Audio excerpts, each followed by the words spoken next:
വിശദാംശങ്ങളുമായി ബെൻസൺ ബാബു നമുക്കിപ്പോൾ ചേരുന്നുണ്ട്. Benson, good morning. ഈ വയനാട് പോലെയുള്ള ഒരു മേഖലയിൽ, അതായത് ഒരു ദുരന്തമുണ്ടാകും എന്നുറപ്പുള്ള അല്ലെങ്കിൽ ഒരു ദുരന്തബാധിത പ്രദേശത്ത് ഇങ്ങനെ ഒരു തുരങ്കം വരുമ്പോൾ അല്ലെങ്കിൽ ഒരു തുരങ്ക നിർമ്മാണവുമായിട്ട് പോകുമ്പോൾ ഇതിന് വേണ്ടത്ര പഠനങ്ങൾ ഉണ്ടായിരുന്നോ? ആ പഠനത്തിലെ കണ്ടെത്തലുകൾ എങ്ങനെയായിരുന്നു? ഇത് ആ ഭൂപ്രകൃതിക്ക് യോജിച്ചതായിരുന്നോ? തുടങ്ങി നിരവധി ചർച്ചകൾ ഇപ്പോൾ നടക്കുന്നുണ്ട്. അതിൻ്റെ പശ്ചാത്തലത്തിലാണ് ഇപ്പോൾ ഒരു ഇരട്ട അന്വേഷണം സർക്കാർ പ്രഖ്യാപിച്ചിരിക്കുന്നതും. അപ്പോഴും ഈ മേഖലയിൽ ഇതെല്ലാം വേണമോ എന്ന ചോദ്യം നേരത്തെ കാലത്ത് തന്നെ ഉണ്ടായിരുന്നു. ഇപ്പോഴത്തെ മുഖ്യമന്ത്രി പ്രതിപക്ഷ നേതാവായിരുന്ന ഘട്ടത്തിലും അദ്ദേഹം ചോദിച്ചത് തന്നെയാണ്. പക്ഷേ ഇപ്പോൾ ഒരു സർക്കാർ, ആ പ്രതിപക്ഷത്തിരുന്നവരാണ് സർക്കാരായിട്ട് വന്നിരിക്കുന്നത്, സംസ്ഥാനം ഭരിക്കുന്നത്. ഇപ്പോൾ ആ ഭരണത്തിന് 50 ദിവസവും പിന്നിട്ട് കഴിഞ്ഞു. എന്നിട്ടും ഇതിൻ്റെ കാര്യത്തിൽ പിന്നീട് ഒരു ചർച്ചയോ അതല്ലെങ്കിൽ ഒരു പഠനമോ ഒന്നും നടത്തിയതായി വാർത്തകളൊന്നും വന്നിരുന്നില്ല.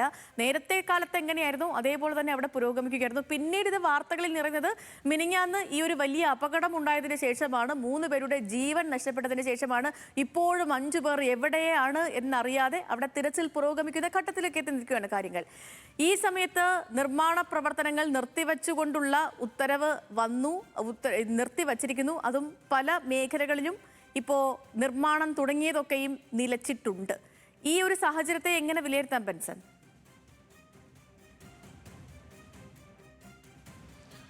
Sethulakshmi, good morning. നിർദ്ദിഷ്ട തുരങ്കപാതയുടെ ആനക്കാംപൊയിൽ ഭാഗത്തെ നിർമ്മാണ പ്രവൃത്തികളും ഈ ഒരു കള്ളാടി മണ്ണിടിച്ചിലിന്റെ പശ്ചാത്തലത്തിൽ നിർത്തിവെച്ചിരിക്കുന്ന സാഹചര്യമാണ് നിലവിലുള്ളത്. അവിടെ ഏകദേശം 300ഓളം തൊഴിലാളികൾ 2 ഷിഫ്റ്റുകളിലായി ജോലി ചെയ്തു വന്നിരുന്നു എന്നുള്ളതാണ് അതുമായി ബന്ധപ്പെട്ട ആളുകൾ പറയുന്നത്. ഈ കഴിഞ്ഞ ദിവസങ്ങളിലെല്ലാം തന്നെ അത്രത്തോളം തൊഴിലാളികൾ അവിടെ ജോലി ചെയ്തിരുന്നു. ഈ തൊഴിലാളികളിൽ ഭൂരിഭാഗം ആളുകളും ഈ തുരങ്കപാതയുടെ നിർമ്മാണ പ്രവൃത്തികൾ നടക്കുന്ന അതേ സ്ഥലത്ത് തന്നെ അവിടെ താൽക്കാലികമായുള്ള ക്വാർട്ടേഴ്സുകൾ നിർമ്മിച്ച് അവിടെ തന്നെയാണ് താമസിച്ചിട്ടുണ്ടായിരുന്നത്. അപ്പോൾ ഇത്തരത്തിലൊരു മണ്ണിടിച്ചിൽ ഈ കള്ളാടി ഭാഗത്തുണ്ടായതിന്റെ പശ്ചാത്തലത്തിലാണ് അവിടുത്തെ നിർമ്മാണ പ്രവർത്തികൾ നിർത്തിവെക്കുകയും അതോടൊപ്പം തന്നെ അവിടെ ഉണ്ടായിരുന്ന ഈ തൊഴിലാളികളെ സുരക്ഷിതമായ മറ്റൊരിടത്തേക്ക് മാറ്റിപ്പാർപ്പിക്കുകയും ചെയ്തിട്ടുള്ളത്. ആ പ്രദേശത്ത് നമ്മൾ ഇന്നലെ ചെന്നിരുന്നു. അവിടെ ചെല്ലുമ്പോൾ അത് പൂർണ്ണമായും തന്നെ അടച്ചിരിക്കുകയാണ്. നമുക്ക് മാധ്യമങ്ങൾക്കോ മറ്റ് പൊതുജനങ്ങൾക്കോ ആർക്കും അങ്ങോട്ടേക്ക് പ്രവേശനമില്ല. പൂർണ്ണമായും തന്നെ ജോലിക്കാരും മറ്റ് നിർമ്മാണ പ്രവൃത്തികളൊന്നും അവിടെ നടക്കുന്നില്ല. ജോലിക്കാരില്ല. അങ്ങനെ പൂർണ്ണമായും തന്നെ അടഞ്ഞു കിടക്കുന്ന സാഹചര്യമാണ് ഉള്ളത്. പക്ഷേ ആ പ്രദേശത്തെ സംബന്ധിച്ചിടത്തോളം, ആനക്കാംപൊയിൽ പ്രദേശത്തെ സംബന്ധിച്ചിടത്തോളം അവിടെ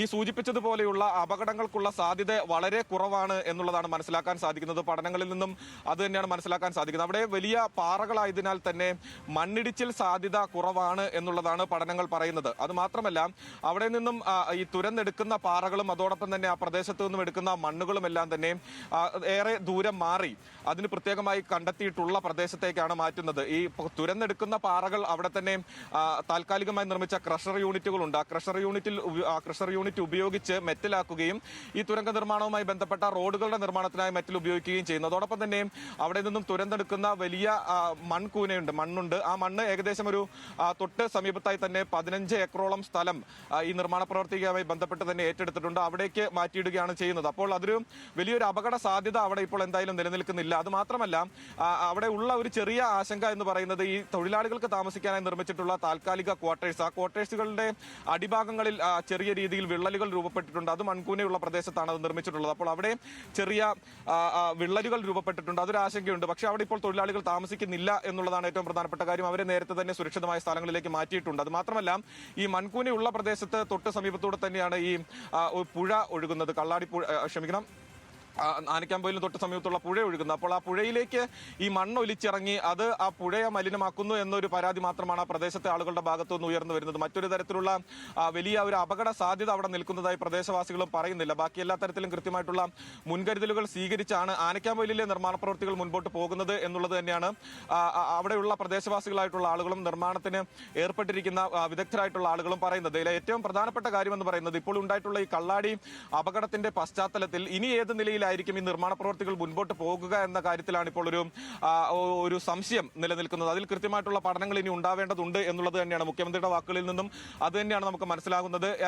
ഏതെങ്കിലും തരത്തിൽ ഈ പാരിസ്ഥിതിക ആഘാത പഠന റിപ്പോർട്ടിനെ എല്ലാം തന്നെ അട്ടിമറിക്കപ്പെട്ടിട്ടുണ്ടോ, അത് കൃത്യമായിട്ടുള്ള പഠനം നടത്താതെയാണോ ആ റിപ്പോർട്ട് ലഭിച്ചതെന്നടക്കമുള്ള കാര്യങ്ങളിൽ ഇനിയും പരിശോധനകൾ ഉണ്ടാവാനുള്ള സാധ്യതകളുണ്ട്. സംസ്ഥാന സർക്കാരിന്റെ നേതൃത്വത്തിൽ തന്നെ ഒരു പഠനം നടത്തി ഈ പാരിസ്ഥിതിക ആഘാത റിപ്പോർട്ട് അത് കേന്ദ്രത്തിൽ നിന്നുമാണ് കേരളത്തിന് ലഭിച്ചിട്ടുള്ളത്. അപ്പോൾ അപ്പോൾ അതിലൊക്കെ ഏതെങ്കിലും തരത്തിലുള്ള മാൽ പ്രാക്ടീസ് നടന്നിട്ടുണ്ടോ, അല്ലെങ്കിൽ അത് കൃത്യമായിട്ടുള്ള പഠനം നടക്കാതെയാണോ ആ റിപ്പോർട്ട് ലഭിച്ചതെന്ന് അടക്കമുള്ള കാര്യങ്ങളിലെല്ലാം തന്നെ ഒരു പരിശോധന ഉണ്ടാകാം. അപ്പോൾ അതെല്ലാം പൂർത്തിയാകുന്നത് വരെ ഈ നിർമ്മാണ പ്രവർത്തികൾ നിലവിലുള്ള സാഹചര്യം പോലെ ഫ്രീസ് ചെയ്ത് നിൽക്കാൻ തന്നെയാണ് സാധ്യത എന്നുള്ളതാണ് മനസ്സിലാകുന്നത്. ഇനി എന്തായാലും ഇനി വരുന്ന ഒരു 1.5-2 മാസക്കാലത്തോളം അതിശക്തമായിട്ടുള്ള മഴയായിരിക്കും. അപ്പോൾ ആ മഴ പ്രദേശത്തെല്ലാം തന്നെ വലിയ കുത്തൊഴുക്കും മലവെള്ളപ്പാച്ചിലും ഉണ്ടാകാൻ സാധ്യതയുള്ള ഇടങ്ങളിലാണ് നമ്മളിപ്പോൾ നിൽക്കുന്ന. ഈ കള്ളാടിയിലാണെങ്കിലും ആനക്കാമ്പൊയിലാണെങ്കിലും ഇത്തരത്തിൽ മലവെള്ളപ്പാച്ചിലുകളും ഒക്കെ ഉണ്ടാവാനുള്ള സാധ്യതയുള്ള പ്രദേശങ്ങളാണ്. അപ്പോൾ എന്താണെങ്കിലും ഒരു 1.5 മാസത്തേക്ക് കൃത്യമായിട്ടുള്ള നിർമ്മാണ പ്രവർത്തികൾ അവിടെ തുടരാതിരിക്കുന്നതാണ് വലിയ അപകടങ്ങൾ ഒഴിവാക്കാൻ നല്ലത് എന്നുള്ളത് തന്നെയാണ് നമുക്ക് മനസ്സിലാക്കാൻ സാധിക്കുന്നത്. അപ്പോൾ ഈ പഠനങ്ങൾക്കെല്ലാം ശേഷം ഈ നിർമ്മാണ പ്രവർത്തികൾ ഏത് നിലയിലായിരിക്കും പുനരാരംഭിക്കുക എന്നതിൽ വിദഗ്ധ പഠനം, അതോടൊപ്പം തന്നെ വലിയ രീതിയിലുള്ള ചർച്ചകൾ, പഠനം എല്ലാം തന്നെ ഇനിയും നടക്കേണ്ടിയിരിക്കുന്നു എന്നുള്ളതാണ് നമ്മൾ മനസ്സിലാക്കുന്നത്. സേതുലക്ഷ്മി. ഓക്കെ, ശരി ബെൻസൺ, ശരി.